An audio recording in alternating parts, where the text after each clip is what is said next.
Hello student, आज जो topic हम डिस्कस करेंगे वो है डेप्थ फर्स्ट सर्च। इसको DFS भी कहते हैं। डेप्थ का मतलब होता है किसी चीज़ की गहराई तक जाना। ठीक है, तो देखें इसको एग्जांपल से समझते हैं। यह है हमारा रूट नोड S।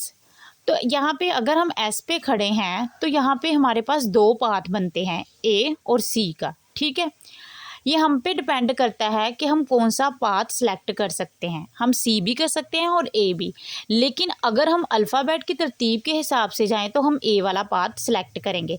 अब देखें, अगर हमने ए वाला पाथ सेलेक्ट किया है तो एस से ए पे जाएंगे और फिर बैक ट्रैकिंग करके यानी वापस सी पे नहीं आ जाएंगे, जिस तरह हमने ब्रेथ फर्स्ट सर्च में लेवल बाय लेवल किया था।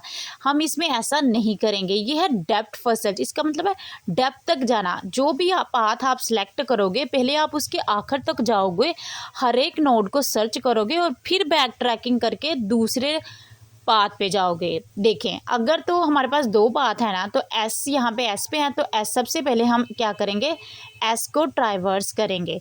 अच्छा, एक और बात इसमें है कि जैसे ही हमने एस को ट्राइवर्स किया ये डायरेक्ट आउटपुट में आ जाएगा। तो एस हो गया ट्राइवर्स, ये डायरेक्ट आउटपुट में आ जाएगा। और यहाँ पे हम डाटा स्ट्रक्चर जो यूज़ करते हैं वो है स्टैक। स्टैक में हम दो ऑपरेशंस परफॉर्म करते हैं, पुश एंड पॉप। ठीक है, पुश इसका मतलब ये होता है कि कोई चीज़ ऐड करना। स्टैक के अंदर अगर कोई भी हमने एलिमेंट ऐड करना है तो इसके लिए हम पुश यूज़ करेंगे, और अगर कोई मतलब एलिमेंट हमने स्टैक से बाहर निकालना है तो उसके लिए हम पॉप का वर्ड यूज़ करेंगे। ठीक हो गया। अब देखें, एस को हमने क्या कर लिया है, विजिट कर लिया, ट्रैवर्स कर लिया है, वो डायरेक्ट आउटपुट में आ गया।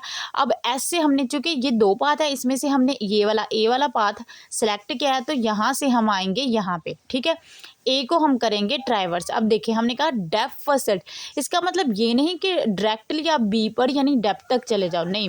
रास्ते में जो भी नोड आएगा हम उसको ट्राइवर्स करेंगे। तो एस से हम आए ए पे, ए को हमने ट्राइवर्स किया, साथ साथ हम स्टैक में भी लिखते जाएंगे। एस से हम गए ए पे, ए को हमने ट्रैवर्स किया, जो भी चीज़ नोड हमने ट्रैवर्स करना है वो डायरेक्ट आउटपुट में आ जाएगा। तो ए आ गया आउटपुट में। ठीक हो गया। फिर हम ए से बी में गए और ये साथ ही स्टैक में हमने लिख लेना है। ठीक हो गया। आगे देखें, बी को हमने क्या किया, ट्रैवर्स, बी भी डायरेक्ट आउटपुट में आ गया।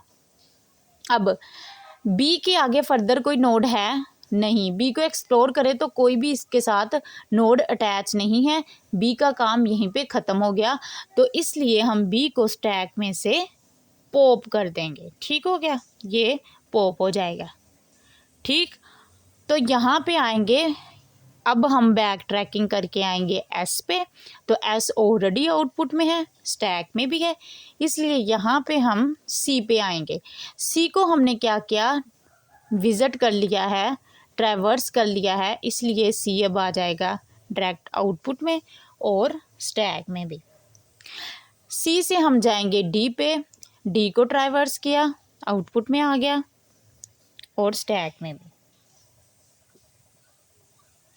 अब डी पे यहाँ पे खड़े हैं तो देखें यहाँ पे कितने पाथ बन रहे हैं, 1 2 3। अब अल्फ़ाबेट के हिसाब से देखें तो सबसे पहले ई को हम सिलेक्ट करेंगे, तो डी से हम जाएंगे ई पे, तो ई को हमने ट्रैवर्स किया और ये आ जाएगा स्टैक में ई। ई से अब देखें कितने पाथ बनते हैं, सिर्फ एक ही, डायरेक्ट हम एच पे आ जाएंगे। ई से एच पे, एच को ट्रैवर्स किया तो एच से आगे देखें फर्दर कितने पाथ बनते हैं, 1 2 3 4 बनते हैं। तो अल्फ़ाबेट के हिसाब से ई पे जाएंगे, ई के चूँकि हमने विजिट कर लिया इसलिए दोबारा ई पे नहीं जाएंगे। अल्फ़ाबेट के हिसाब से हम जाएंगे एच से एफ पे, यहाँ पे जाएंगे। ठीक हो गया, एफ को ट्राइवर्स करेंगे और इसको फर्दर हम स्टैक में इंसर्ट कर देंगे यानी पुश कर देंगे। अब एफ़ पे हम फिर बैक ट्रैकिंग करके एफ़ से जो देखें डी है, एफ़ से रिलेटेड डी है, लेकिन डी ऑलरेडी विजिट हो गया है, इसलिए एफ़ से हम बैक ट्रैकिंग करके दोबारा आएंगे एच पे, और एच पे देखेंगे कितने नोड रहते हैं, जी और आई, लेकिन तरतीब के हिसाब से पहले हम जाएंगे जी पे। तो जी पे हम गए, जी डायरेक्ट आउटपुट पे आ गया, इसको हमने विजिट कर लिया है और यहाँ पे स्टैक पे भी लिख देंगे जी को। ठीक हो गया, यहाँ पे जी आ जाएगा। और फिर बैक ट्रैकिंग करके एच पे गए और एच से हम गए आई पे, आई आ जाएगा आउटपुट में और यहाँ पे भी आई यहाँ पे आ जाएगा। अब देखें जो आई है ना, फर्दर इसके कोई नोड इससे कोई अटैच है नहीं, इसको एक्सप्लोर नहीं कर सकते। विजिट तो कर लिया है, इसलिए इसको हम क्या कर देंगे, रिमूव कर पॉप कर देंगे। रिमूव नहीं कहेंगे बल्कि पॉप आई को कर देंगे।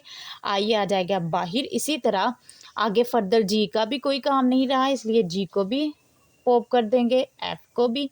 इसी तरह सारे एलिमेंट्स को हमने स्टैक में क्या कर देना है, पॉप कर देना है।